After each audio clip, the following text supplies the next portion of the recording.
16ನೇ ತಾರೀಕು ಶನೇಶ್ವರ ಅಮಾವಾಸ್ಯೆ ದಿನ ನಾನು ಪೂಜೆ ಮತ್ತು ಮನೆ ಕ್ಲೀನಿಂಗ್ ಯಾವ ರೀತಿ ಮಾಡ್ಕೊಂಡಿದ್ದೀನಿ ಅಂತ ಪೂರ್ತಿಯಾಗಿ ವಿಡಿಯೋ ಮಾಡಿದ್ದೀನಿ. ನೀವು ಕೂಡ ಪೂರ್ತಿಯಾಗಿ ವಿಡಿಯೋ ನೋಡಿ ಅಂತ ಕೇಳ್ತಾ ಇವತ್ತಿನ ವಿಡಿಯೋನ ಶುರು ಮಾಡೋಣ. ನಮಸ್ಕಾರ ನನ್ನ ಪ್ರೀತಿಯ ಕುಟುಂಬಕ್ಕೆ, welcome to Tulaja blog channel. ಇವತ್ತು ನಾನು ಮನೇನ ಕ್ಲೀನ್ ಮಾಡ್ಕೊಳ್ಳೋಕ್ಕೆ ನೋಡಿ ಕಲ್ಲುಪ್ಪು ಮತ್ತು ಅರಿಶಿನ ಕರ್ಪೂರನ ಹಾಕ್ಕೊಂಡಿದ್ದೀನಿ. ಆಕಳು ಗೋಮಂತ್ರ ಇಲ್ಲ, ಹಾಗಾಗಿ ಇದನ್ನ 3 ಮಾತ್ರ ಹಾಕ್ಕೊಂಡು ಮನೇನ ಪೂರ್ತಿಯಾಗಿ ಕ್ಲೀನ್ ಮಾಡ್ಕೋಬೇಕಾಗತ್ತೆ. ಈಗ ಮನೆಯೆಲ್ಲ ಪೂರ್ತಿ ಕ್ಲೀನ್ ಮಾಡಿದೆ. ಅಂಗಳಕ್ಕೂ ಕೂಡ ಅದೇ ನೀರಲ್ಲೇ ಅಂಗಳ ಎಲ್ಲ ನೀವು ತೊಳ್ಕೊಂಡ್ರೆ ತುಂಬಾ ಒಳ್ಳೆಯದು. ಈ ರೀತಿ ಮನೆಯೆಲ್ಲ ಕ್ಲೀನ್ ಮಾಡ್ಕೊಂಡಾಯಿತು. ಗ್ಯಾಸ್ ಕಟ್ಟಿ ಕೂಡ ಅಷ್ಟೇ ಎಲ್ಲನೂ ಕ್ಲೀನ್ ಮಾಡ್ಕೊಂಡೋಗಿದೆ. ಅಮಾವಾಸ್ಯೆ ದಿನ ಅಂತ ಅಲ್ಲ, ಗ್ಯಾಸ್ ಕಟ್ಟಿ ಆಗಲಿ ನಾವು ಅಂಗಳ ಆಗಲಿ ಡೈಲಿ ಮಾಡ್ಕೊಳ್ಳೋದ್ರಿಂದ ತುಂಬಾ ಒಳ್ಳೆಯದು. ಯಾಕಂದರೆ ಕೆಟ್ಟ ದೃಷ್ಟಿ ಅನ್ನೋದು ಯಾವುದು ಕೂಡ ನಮ್ಮ ಮನೆ ಹತ್ರ ಸುಳಿಯಲ್ಲ. ಹಾಗೆ ಇರೋದು ಕೂಡ ಎಲ್ಲವೂ ಕಡಿಮೆ ಆಗ್ತಾ ಬರುತ್ತೆ. ಈ ಶ್ರೀ ಅನ್ನೋದು ಒಂದಿದೆ ನೋಡಿ, ಈ ಶ್ರೀ ಅಂತ ಬರೆಯೋದು, ಓಂ ಶ್ರೀ ಅಂತ ಬರಿತೀವಲ್ಲ, ಶ್ರೀ ಅನ್ನೋದು ತುಂಬ ಅದ್ಭುತವಾಗಿರುವಂಥದ್ದು. ಅದು ನಾನು ಮೊದಲು ಏನನ್ನೋ ರಂಗೋಲಿ ಬಿಡಿಸ್ತಾ ಇದ್ದೆ. ನನಗೊಬ್ರು ಹೇಳಿದ್ರು, ಅದೆಲ್ಲ ಬಿಡಿಸೋದಕ್ಕಿಂತ ನೀವು ಶ್ರೀ ಅಥವಾ ಓಂ, ಸ್ವಸ್ತಿಕ ಈ ರೀತಿ ಬಿಡಿಸ್ಕೊಳ್ರಿ ಅಂತ ಹೇಳಿ ಆ ರೀತಿ ಬಿಡಿಸ್ತಾ ಇದ್ದೀನಿ. ತುಂಬಾ ಚೆನ್ನಾಗಿ ಅನಿಸ್ತು ನನಗೂ ಕೂಡ. ನೀವು ಕೂಡ ಬೇರೆ ರಂಗೋಲಿ ಯಾವುದಾದ್ರೂ ಹಾಕ್ಕೊಳ್ಳೋಂಗಿದ್ರೆ ಹಾಕೋಬೇಡಿ, ಈ ರೀತಿ ಮಾಡ್ಕೊಳ್ಳಿ. ಮತ್ತು ನಾನು ಸ್ನಾನ ಮಾಡೋ ನೀರಿಗೆ ಉಪ್ಪು ಅರಿಶಿನ ಹಾಕೋದ್ನೆಲ್ಲ ನೋಡಿದ್ರಲ್ಲ, ಆ ರೀತಿ ಹಾಕ್ಕೊಂಡು ಸ್ನಾನ ಮಾಡ್ಕೊಂಡು ಬಂದು ಈಗ ಪೂಜಾನ ರೆಡಿ ಮಾಡ್ಕೊಳತ್ತೀನಿ. ದೇವರೆಲ್ಲ ಕೆಳಗಡೆ ತೊಗೊಂಡು ಪೂಜೆ ಎಲ್ಲ ರೆಡಿ ಮಾಡ್ಕೋಬೇಕು. ಸದ ದೇವರು ನೋಡಿ ಎಲ್ಲ ಕೆಳಗಡೆ ಇರಿಸ್ಕೊಂಡು ದೇವರೆಲ್ಲ ಕ್ಲೀನ್ ಮಾಡ್ಕೊಂಡಾಯಿತು. ಒಟ್ಟು ದೇವ್ರುಗಳನ್ನ ತೊಳ್ಕೊಂಡು ತೆಮ್ಗೆ ಎಲ್ಲ ತೆಕ್ಕಿ ತೊಳೆದು ಎಲ್ಲ ರೆಡಿ ಮಾಡ್ಕೊಂಡಿನಿ. ಈಗ ನಾನು ಎಲ್ಲ ದೇವ್ರು ತೊಳ್ಕೊಂಡಾದ್ಮೇಲೆ ಅರಿಶಿನ ಗಂಧದ ಥರ ಕಲಿಸ್ಕೋತೀನಿ. ಫಸ್ಟ್ ಎಲ್ಲ ದೇವ್ರಿಗೆ ಇಡಾಕ ಶ್ರೀಗಂಧ ಆಮೇಲೆ ತೆಗಿತೇನಲ್ಲ, ಅದ್ರ ಬಗ್ಗೆ ನಾನು ಮಾತಾಡ್ತೀನಿ. ಫಸ್ಟ್ ಇಲ್ಲಿ ಗಂಧನ ಅಂದರೆ ಇದಕ್ಕೆ ಗಂಧ ಅಂತಲೇ ಕೂಡ ಹೇಳ್ತಾರೆ. ಅರಿಶಿನ ಈ ರೀತಿ ಕಲಿಸ್ಕೊಂಡ್ಮೇಲೆ ಅದು ಗಂಧನೇ. ಈ ರೀತಿ ಮಾಡಿಕೊಂಡು ಎಲ್ಲ ಫೋಟೋಗಳಿಗೆ, ದೇವರ ವಿಗ್ರಹಗಳಿದ್ದರೆ ವಿಗ್ರಹಗಳಿಗೆಲ್ಲ ಈ ರೀತಿ ನೀವು ಅರಿಶಿನ ಇಡಬೇಕಾಗತ್ತೆ. ಏನಂದರೆ ನನ್ನ ಹತ್ರ ಇಲ್ಲಿ ಯಾವುದೇ ವಿಗ್ರಹಗಳಿಲ್ಲ, ಎಲ್ಲ ಫೋಟೋ ಇರೋದು. ವಿಗ್ರಹಗಳೆಲ್ಲ ಊರಲ್ಲಿರೋದು. ಹಾಗಾಗಿ ಏನು ಫೋಟೋಗಳಿದೆ ನೋಡಿ, ಹೆಣ್ಣು ದೇವ್ರ ಫೋಟೋಕ್ಕೆಲ್ಲ ನಾನು ಈ ರೀತಿ ಅರಿಶಿನ ಇಡ್ತೀನಿ. ಪ್ರತಿ ಶುಕ್ರವಾರ ಪೂಜೆ ಮಾಡಿದಾಗ ಹಾಗೆ ಮತ್ತು ಗುರುವಾರ ಪೂಜೆ ಮಾಡಿದ್ರು ಅಷ್ಟೇ. ಮುಂಚೆ ಎಲ್ಲ ಗುರುವಾರನೇ ಪೂಜೆ ಮಾಡ್ತಾಯಿದ್ದೆ. ಈಗ ರಾಯರ ಪೂಜೆ ಮಾಡಬೇಕಲ್ಲ, ಅದ್ರ ಜೊತೆಗೆ ಅಂತ ಹೇಳಿಬಿಟ್ಟು ನಾನು ಈಗ ಗುರುವಾರನೇ ಪೂಜೆನ ಮಾಡ್ಕೊಳ್ಳೋಕ್ಕೆ ಶುರು ಮಾಡಿದ್ದೀನಿ. ಯಾವತ್ತ ಪೂಜೆ ಮಾಡೋದನ್ನು ಮುಖ್ಯ ಅಲ್ಲ, ಆ ಭಕ್ತಿಯಿಂದ ನಾವು ಒಂದು ನಂಬಿಕೆಯಿಂದ ಪೂಜೆ ಮಾಡ್ತೀವಲ್ಲ, ಅದು ತುಂಬ ಮುಖ್ಯ ಆಗಿರುತ್ತೆ. ನಾನು ಇವತ್ತು ಅಮಾವಾಸ್ಯೆ ಇರೋದ್ರಿಂದ, ನಿನ್ನೆ ಶುಕ್ರವಾರ ಮಾಡ್ಕೊಂಡಿರಲಿಲ್ಲ, ಇವತ್ತು ಅಮಾವಾಸ್ಯೆ ಇರೋದ್ರಿಂದ ಪೂಜೆನ ಮಾಡ್ಕೋತಾ ಇದ್ದೀನಿ.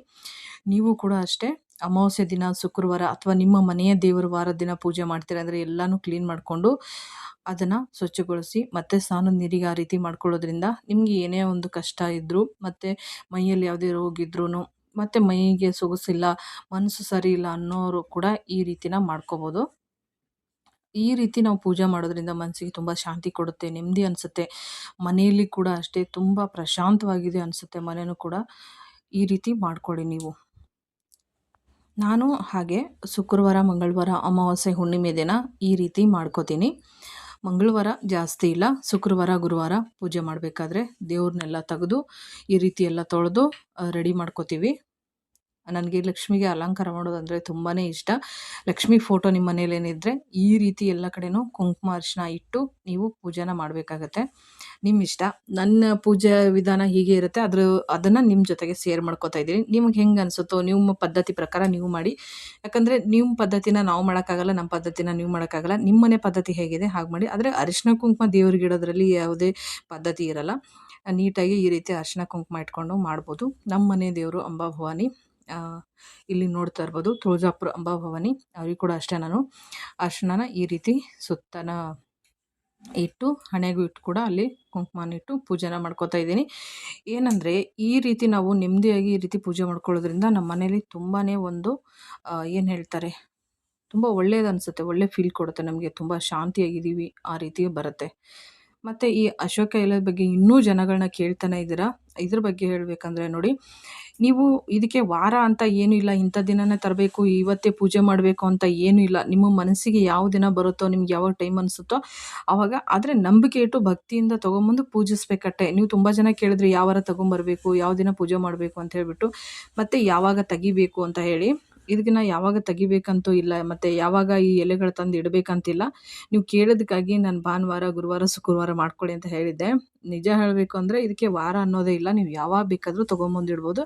ಆದರೆ ಶನಿವಾರ ಒಂದಿನ ಬಿಟ್ಟಷ್ಟೇ. ಭಾನುವಾರ ಅಂತೂ ತುಂಬ ಒಳ್ಳೆಯ ದಿನ ಅನಿಸಿದೆ ನನಗೆ. ನಾನು ಭಾನುವಾರನೇ ಮಾಡಿದ್ರಿಂದ ನನಗೆ ಭಾನುವಾರ ತುಂಬ ಒಳ್ಳೆಯ ದಿನ ಅನಿಸಿದೆ. ಮಿಕ್ಕಿದವರೆಲ್ಲ ಅವ್ರವ್ರಿಗೆ ಇಷ್ಟ ಬಂದು ವಾರದಲ್ಲಿ ಮಾಡಿದರೆ ಅವರಿಗೂ ಕೂಡ ತುಂಬ ಒಳ್ಳೆಯದಾಗಿದೆ. ಹಾಗಾಗಿ ನಿಮಗೆ ನನ್ನ ಪ್ರಕಾರ ಬರಬೇಕಂದ್ರೆ ಭಾನುವಾರ ಮಾಡೋದು ತುಂಬ ಬೆಸ್ಟ್ ಅಂತ ನನಗನ್ಸುತ್ತೆ. ನಾನಿಲ್ಲಿ ಕಳಸಕ್ಕೆ ಇಡಕ್ಕಂತಾನೆ ಈ ಅಶೋಕ ಎಲೆನ ತೊಗೊಂಡು ಹೋಗ್ತಾ ಇದ್ದೀನಿ. ಮತ್ತು ನೀವು ತೆಗೆಯೋದಾದರೆ ಅಷ್ಟೇ, ಭಾನುವಾರ ಹೊಸ ಎಲೆ ತೊಗೊಂಬಂದು ಹಳೆ ಎಲೆನ ತೆಗೆದು, ಅಥವಾ ನಿಮ್ಮ ನದಿ ಹೊಳೆ ಏನಾದರೂ ಇದ್ರೆ ಅದ್ರಾಗ ಬಿಡ್ರಿ. ಇಲ್ಲಾಂದರೆ ಯಾವುದಾದ್ರೂ ಗಿಡದ ಬುಡಕ್ಕೆ ಮಣ್ಣಾಗ ಮುಚ್ಚ್ರಿ. ಒಟ್ಟು ಯಾರೂ ತುಳಿಬಾರ್ದು. ನಾವು ಪೂಜೆ ಮಾಡಿದ ವಸ್ತು ಯಾರೂ ತುಳಿಬಾರ್ದು. ಅಂಥ ಜಾಗದಲ್ಲಿ ಹಾಕಬೇಕಾಗ್ತದೆ. ನನಗೆ ಈ ಗಿಡ ಹತ್ತಿರ ಇರೋದ್ರಿಂದ ಪ್ರತಿ ಶುಕ್ರವಾರ ಆಗಲಿ, ಅಮಾವಾಸ್ಯೆ ಆಗಲಿ ಈ ಎಲೆಗಳನ್ನ ತೊಗೊಂಬಂದು ಕಳಸಕ್ಕಿಟ್ಟು ಇವಾಗ ಪೂಜೆನ ಮಾಡ್ಕೊಳಕತ್ತೀನಿ. ಅಶೋಕ ಎಲೆ ಪೂಜೆನ ಮಾಡ್ತಾ ಇದ್ಮೇಲೆ ನನಗಂತೂ ಭಾರಿ ಅಂದ್ರೆ ಭಾರಿ ಒಳ್ಳೇದು ಅನ್ಸೋದು, ಭಾಳ ಖುಷಿ ಅನ್ನಿಸ್ತದೆ. ಮತ್ತು ಪ್ರತಿಯೊಂದು ನನ್ನ ಜೀವನದಾಗ ಒಳ್ಳೇದೇ ಆಗಕತ್ತದ. ಹಾಗಾಗಿ ನಾನು ಏನು ಮಾಡಕತ್ತೆ ಅದನ್ನೇ ಫಾಲೋ ಮಾಡತ್ತೀನಿ. ಮನೆ ಬಾಗಿಲಿಗೆ ಕೂಡ ತೋರಣ ಕೂಡ ನಾನು ಅದನ್ನೇ ಕಟ್ತೀನಿ, ಕಳ್ಸಕ್ಕೂ ಅದೇ ಇಡ್ತೀನಿ. ಮತ್ತು ಸಪ್ರೇಟಾಗಿ ಪೂಜೆ ಮಾಡೋಕ್ಕಂತಾನೆ ಭಾನುವಾರ ನಾನು 11 ಅಥವಾ 7 ಎಲೆಗಳನ್ನ ಕಟ್ಟಿ ಇಡ್ತೀನಿ. ನಾನು ಮುಂಚೆ ಏನು ಸ್ಟಾರ್ಟಿಂಗ್ ಕಟ್ಟಿಟ್ಟಿದ್ದೀನೋ ಇಲ್ಲಿವರೆಗೂ ಆ ಎಲೆಗಳನ್ನ ತೆಗ್ದಿಲ್ಲ. ಯಾಕಂದರೆ ಆ ಎಲೆಯಿಂದ ನನಗೆ ತುಂಬ ಒಳ್ಳೇದು ಅನಿಸ್ಯದ, ತೆಗಿಯೋದೇ ಬ್ಯಾಡ ಅನಿಸಿ ನಾನು ಹಾಗೆ ಇಟ್ಟೀನಿ. ನಿಮ್ಮ ಅನಿಸಿಕೆ, ನಿಮಗೆ ಇಷ್ಟ ಆದರೆ ಆ ಎಲೆಗಳನ್ನ ತೆಗಿಬೋದು. ಇಲ್ಲ ನಮ್ಗೆ ತುಂಬ ಒಳ್ಳೇದಾಗಿದೆ ಅದರಿಂದ ಅಂದರೆ ಎಷ್ಟು ದಿನ ಇರುತ್ತೋ ಆ ಎಲೆಗಳು ಅಷ್ಟೇ ಬಿಟ್ಟು ಹಾಗೆ ನೀವು ಪೂಜೆನ ಮಾಡ್ಕೊಂಡು ಬನ್ನಿ. ಉದುರಿಸ್ಬೇಡಿ ಜಾಸ್ತಿ. ಒಣಗಿದ್ರು ಕೂಡ ಉದುರಿಸೋದೇನು ಬೇಡ. ಚೆನ್ನಾಗಿ ಅಷ್ಟೇ ಸೂಕ್ಷ್ಮವಾಗಿ ನೋಡಿಕೊಂಡು ನೀವು ಅದನ್ನು ರೆಡಿ ಮಾಡಿಕೊಂಡು ಮತ್ತು ಆ ಪೂಜೆಗಳನ್ನ ಹಾಗೆ ಇಟ್ಕೊಳ್ಳೋದ್ರಿಂದ ತುಂಬಾ ಒಳ್ಳೆಯದಾಗತ್ತೆ. ನನಗೆ ಅದರಿಂದ ಒಳ್ಳೆಯದಾಗಿದೆ. ಹಾಗಾಗಿ ನಾನು ಏನು ಮಾಡಿದೆ, ಅದನ್ನು ತೆಗ್ದಿಲ್ಲ. ಒಂದು ದಿವಸ ನಾನು ತೆಗೆದು ಸೈಡಿಗೆ ಎತ್ತಿಟ್ಟಿದ್ದೆ, ಬೇರೆ ಹೊಸ ಎಲೆ ಇಡೋಣ ಅಂತ. ಅವತ್ತು ಸ್ವಲ್ಪ ನನಗೆ ಬೇರೆ ಥರ ಸೂಚನೆ ಕೊಟ್ಟಿತ್ತು.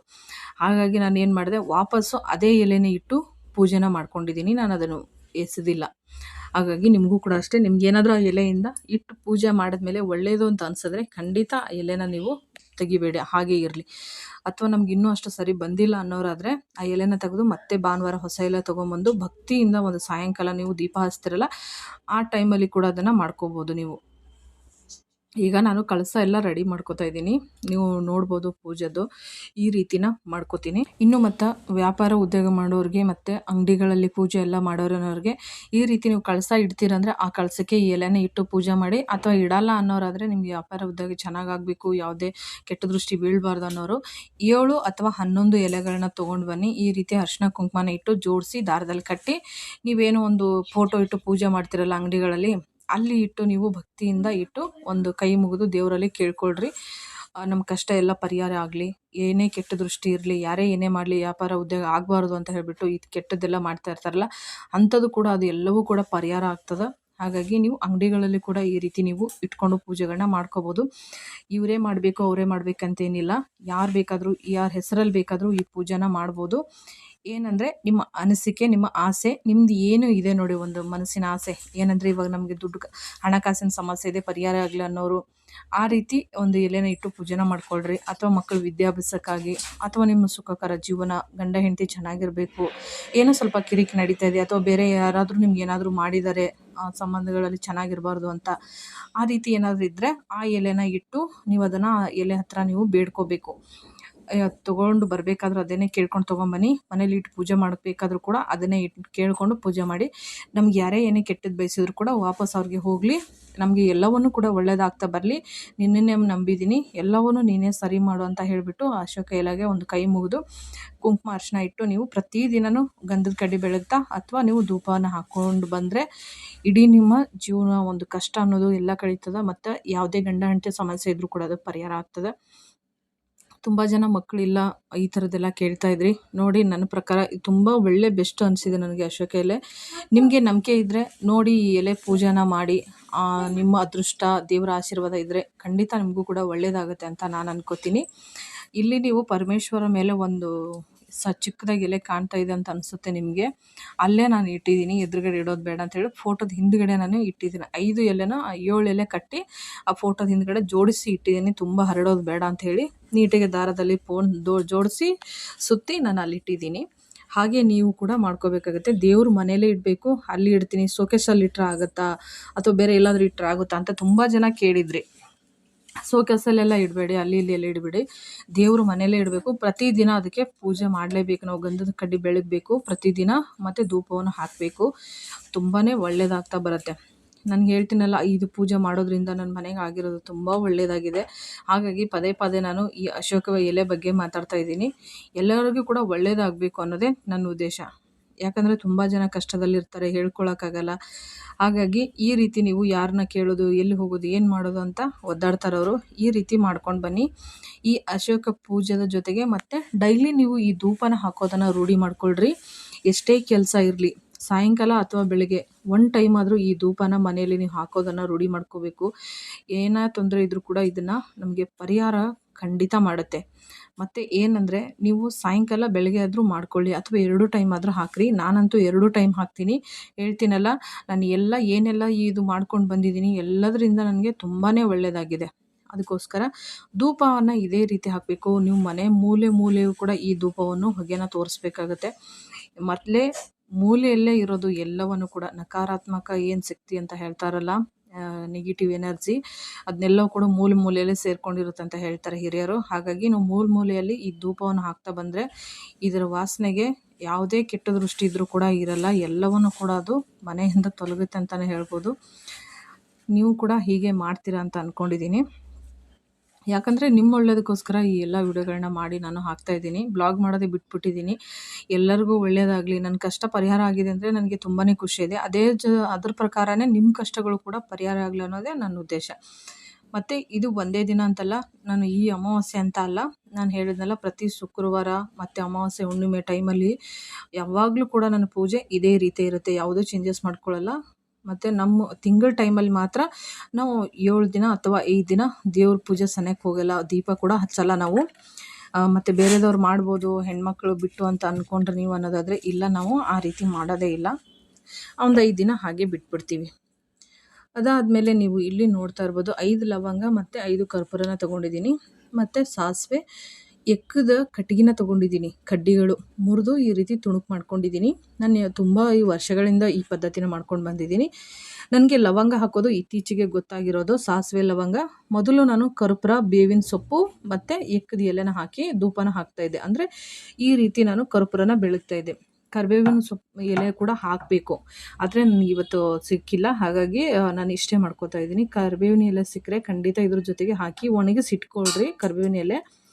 ಇದ್ರ ಜೊತೆಗೆ ಅದನ್ನು ಹಾಕ್ಕೊಂಡು ಈ ರೀತಿ ನೀವು ಕರ್ಪೂರ ಬೆಳಗೋದ್ರಿಂದ ಬೇಕಾದಂಥ ಹಳೆ ಮಾಟ ಮಂತ್ರ ಮಾಡಿದರೂ ಕೂಡ ಅದು ಕೂಡ ಇದರಲ್ಲಿ ಸುಟ್ಟ ಭಸ್ಮ ಆಗಿ ಹೋಗುತ್ತೆ. ಬೆಳಗ್ತಾ ಹೇಳಿ ಹೇಗೆ ಇದು ಕರ್ಪೂರ ಮತ್ತು ಲವಂಗ, ಈ ಕಡ್ಡಿಗಳೆಲ್ಲ ಸುಟ್ಟು ಹೋಗ್ತಾ ಇದೆ, ಇದೇ ರೀತಿ ಎಲ್ಲ ಕೆಟ್ಟ ದೃಷ್ಟಿ ಸುಟ್ಟು ಹೋಗಲಿ ಅಂತ ಕೇಳ್ತಾ ನೀವು ಈ ಒಂದು ಪೂಜೆ ಮಾಡೋದ್ರಿಂದ ಮತ್ತು ಈ ರೀತಿ ನೀವು ಬೆಳಗೋದ್ರಿಂದ ಖಂಡಿತ ಎಲ್ಲವೂ ಕೂಡ ಕಡಿಮೆ ಆಗ್ತಾ ಬರುತ್ತೆ. ಮತ್ತು ನೀವು ಇದನ್ನು ಯಾವಾಗ ಬೆಳಗಬೇಕು ಅಂತ ಕೇಳಿದ್ರೆ, ಹೇಳಿದ್ನಲ್ಲ, ನಿಮ್ಮ ಮನೆ ದೇವರ ವಾರ ಯಾವಾಗಿದೆ, ನೀವು ಯಾವಾಗ ಈ ರೀತಿ ಪೂಜೆಗಳನ್ನ ಮಾಡ್ಕೋತೀರಾ ಆ ಟೈಮಲ್ಲಿ ಇದನ್ನು ಬೆಳಗ್ತಾ ಬನ್ನಿ. ಅಥವಾ ನಿಮಗೆ ತುಂಬ ಟೈಮ್ ಇದೆ, ಎಲ್ಲವನ್ನು ನಮಗೆ ಅನುಕೂಲ ಆಗುತ್ತೆ ಅಂತ ಅಂದ್ಕೊಂಡ್ರೆ ನೀವು ಇದನ್ನು ಡೈಲಿ ಸಾಯಂಕಾಲ ಬೆಳಗೋದ್ರಿಂದ ತುಂಬಾ ಒಳ್ಳೆಯದು. ಯಾಕಂದರೆ ಸಾಯಂಕಾಲ ಕೆಟ್ಟ ದೃಷ್ಟಿ ಪ್ರಭಾವ ಜಾಸ್ತಿ ಇರುತ್ತೆ. ಹಾಗಾಗಿ ಇದನ್ನು ನೀವೇನು ಮಾಡಬೇಕಂದ್ರೆ ಸಾಯಂಕಾಲ ಇದನ್ನು ಬೆಳಗಬೇಕು. ನನ್ನ ಪೂಜೆ ಈ ರೀತಿ ಎಲ್ಲ ಮುಗಿಸ್ಕೊಂಡಿದ್ದೀನಿ. ನಿಮಗೂ ಎಲ್ಲರೂ ಕೂಡ ಇಷ್ಟ ಆಗಿದೆ ಅಂದ್ಕೊಂಡಿದ್ದೀನಿ. ಮತ್ತು ಇನ್ನು ಸಾಯಂಕಾಲದ ವಿಡಿಯೋ ಬರುತ್ತೆ. ನಾನು ಸಾಯಂಕಾಲ ಯಾವ ರೀತಿ ಪೂಜೆನ ಮಾಡ್ಕೋತೀನಿ, ಏನೆಲ್ಲ ಬದಲಾವಣೆಗಳನ್ನ ಮಾಡ್ಕೋತೀನಿ ಅಂತ ಹೇಳ್ತೀನಿ. ಇವತ್ತಿನ ದಿನ ಇಷ್ಟೆಲ್ಲ ಪೂಜೆ ಆಯಿತು, ಬೆಳಗಿನ ಪೂಜೆ. ಇನ್ನು ಸಾಯಂಕಾಲ ಇದೆ, ನನಗೆ ಮರ್ತೋಗಿದ್ದೆ ನೋಡಿ, ಉಪ್ಪಿನ ದೀಪದ ಬಗ್ಗೆ ಮಾತಾಡಬೇಕಿತ್ತು. ನಿಮಗೆ ನಾನು ಮೊನ್ನೆನೇ ಒಂದು ವಿಡಿಯೋ ಮಾಡಿ ಹಾಕಿದ್ದೀನಿ ಉಪ್ಪಿನ ದೀಪದ ಬಗ್ಗೆ. ನೋಡಿ, ಇವತ್ತು ನಾನು ಅಮಾವಾಸ್ಯೆ ಇರೋದ್ರಿಂದ ದೀಪನೂ ಕೂಡ ಹಚ್ಚಿದ್ದೀನಿ. ಶುಕ್ರವಾರ ಈ ರೀತಿ ದೀಪನ ಹಚ್ಕೊಳ್ರಿ ನೀವು. ಶುಕ್ರವಾರ, ಮಂಗಳವಾರ ಈ ರೀತಿ ಉಪ್ಪಿನ ದೀಪವನ್ನು ಹಚ್ಚಿ, ಅಥವಾ ಅಮಾವಾಸ್ಯೆ ಹುಣ್ಣಿಮೆ ದಿನ ಕೂಡ ಈ ಉಪ್ಪಿನ ದೀಪವನ್ನು ಹಚ್ಚಿ. ಮತ್ತು ಸಾಯಂಕಾಲ ಸಾಸಿವೆನ ನಾನು ಬಾಗಿಲು ಕಟ್ಟಿರೋದು ಚೇಂಜ್ ಮಾಡ್ಕೋತಾ ಇದ್ದೀನಿ, ಅದನ್ನು ಕೂಡ ವಿಡಿಯೋ ಹಾಕ್ತೀನಿ. ಮಿಸ್ ಮಾಡದೆ ಎಲ್ಲರೂ ನೋಡಿ. ನಮಸ್ಕಾರ ಎಲ್ಲರಿಗೂ.